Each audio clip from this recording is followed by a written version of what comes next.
ডাকসু নির্বাচনে বিপি পদে সাদিক ভাই, ডাকসু নির্বাচনে জিএস পদে ফরহাদ ভাই, ডাকসু নির্বাচনে বিপি পদে সাদিক ভাই, ডাকসু নির্বাচনে জিএস পদে ফরহাদ ভাই, জিএস পদে মহিউদ্দিন খান।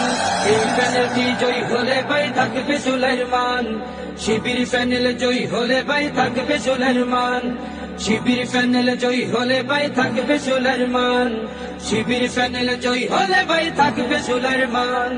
ভোট দিও ভাই মননে যাদের সততায় ভরা, বুকে আছে হিম্মত, সকল ছাত্র ছাত্রীরা বে তাদের আমানত।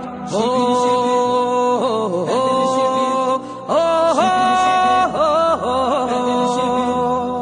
মননে যাদের সততায় ভরা, বুকে আছে হিম্মত, সকল ছাত্র ছাত্রীরা বে তাদের আমানত। এই আমানতের খেয়ানত